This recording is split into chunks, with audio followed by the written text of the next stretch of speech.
Áno, tak dneska tu na letisku Boľkovcia sa koná 4. ročník pretekov zrýchlenia aut a motocyklov Automax Powerfest 2008. Ako organizátori sme spokojní s priebehom akcie.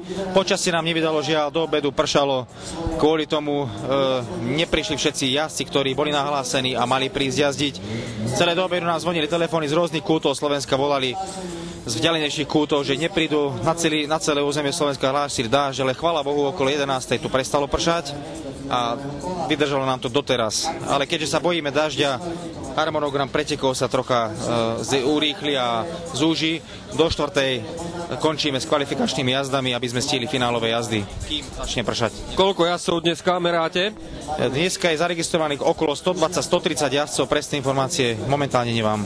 V každom prípade ľudí prišlo dosť veľa. Máš presné údaje o tomto čísle?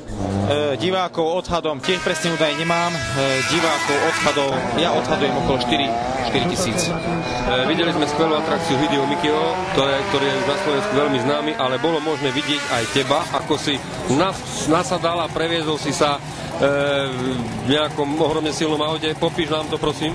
Áno, takže hlavnou atrakciou dnešného dňa bol 1400 koňový dragster z Maďarska. Je to jediné auto v strednej Európy takéhoto charakteru, dragster kategórie Super Street. A v štvrtom rozjazde sa mi naskytla možnosť sa previesť, keďže má namontované dve sedadlá. Aké si mal pocity pri štarte? Neopísateľný zážitok. Aké parametre má to auto? Aké má zrýchlenie? Má asi 8,2 litrový motor, 1400 konských síl, zrýchlenie z 0 na 100 do nejakých 2 sekúnd. Čo by sa stalo týmto pretekom, keby teraz napríklad začalo pršať? No, do obedu, keď pršalo, stalo sa to, že motocyklov sa zaregistrovalo veľmi málo, motorkári nedokážu jazdiť na klskom povrchu mokrom, takže motoriek máme dosť málo. Potom sa vyskla dráha, takže aj tí motorkári sa registrovali a jazdia, ale nie je toľko, ako keby bolo ako pekné počasie. Keby si teraz začalo pršať, tak by nám to stiažilo finálové jazdy. Hlavne automobily s zadným pohonom nedokážu preniesť krútiaci moment na asfalt, na mokrom povrchu, takže... Čiže dalo by sa hovoriť o menšej katastrofe pre tieto preteky? Katastrofe už teraz o pol štvrtej, dá sa povedať, že nie. Pretekári sú na to zvyknutí, na týchto akciách outdoorových je organizátor vystavený riziku počasia, nedá sa s tým nič robiť. Opýtam sa ťa ešte na deklarovaný slovenský rekord, alebo atakovanie tohto rekordu? Áno, atakovanie slovenského šprinterského rekordu na krátku trať na 201 metrov sa pokúsil nitriansky jazdec Pavol Buček na vyše 700 koňovom Nissane. Ak dobre viem, ja som nestihol sledovať pretek, žiaľ, ako organizátor nemám na to čas, ale mal nejaké technické problémy. Ale keď dokázal odštartovať tak, ako on chcel, tak ten šprinterský rekord určite pokoril. Presné časy momentálne neviem povedať. Takisto tu bolo možné vidieť aj nejaké krásne dízlové, veľmi rýchle Lupo, popíš nám ho? Áno, Lupo s výkonom okolo 400 konských síl, s preplňovaním nitro, sa opäť aj toho roku zúčastnil na našich pretekoch a pekne okorenil svojou exhibíciou a svojou jazdou. V každom prípade preteky sú vydarené. Ďakujem pekne, nech sa darí. Ja ďakujem pekne. Ako by si zhodnotil úroveň týchto pretekov? Tento pretek mal trošku kritický začiatok vzhľadom k počasiu, ale nakoniec nám počasie dožičilo zlepšenia a sme sami prekvapení, že napriek nepriaznivému počasiu prišlo tak veľa ľudí a hlavne tak veľa aut. Možno keby bolo počasie o niečo lepšie, prišlo by oveľa viacej aj motorkárov, čo je trošku na škodu, ale snáď to napravíme v budúcom preteku. Ako šéf šprinterskej asociácie určite sleduješ časy. Vedel by si ich zhodnotiť? Sú dobré?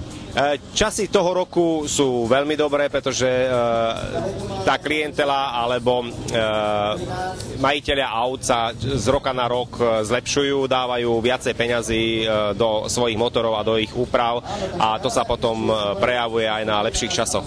Takže doobednejší dážď nejakým spôsobom nezasiahol do týchto časov?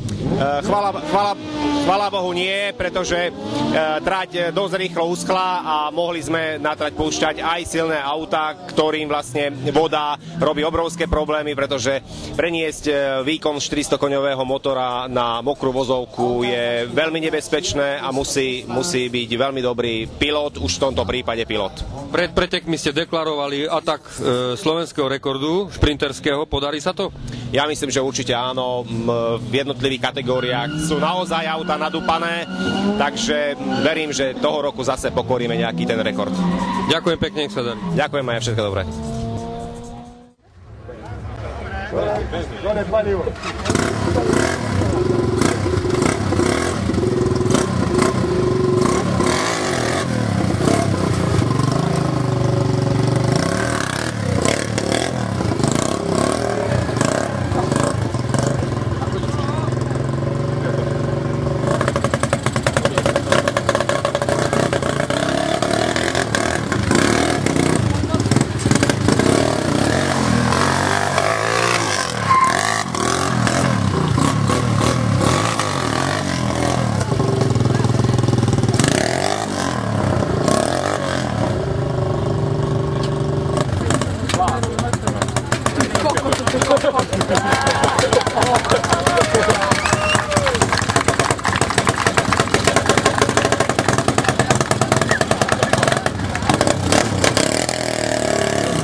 Nepozornosť alebo malá technická chyba môže viesť k tomu, že tá motorka preletí tuto cez našu štartovú rámku.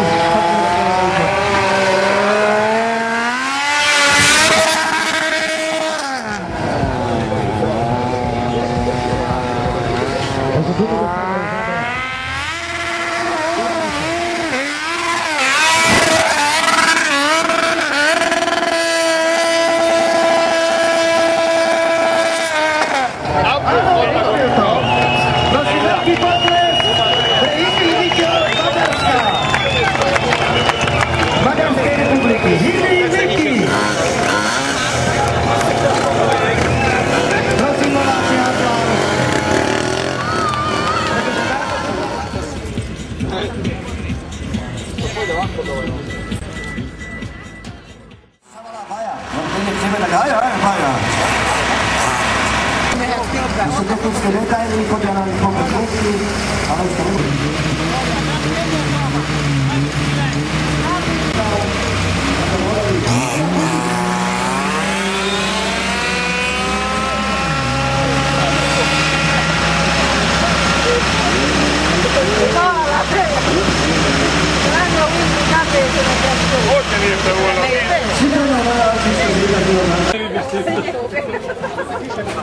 sa stál v kategórii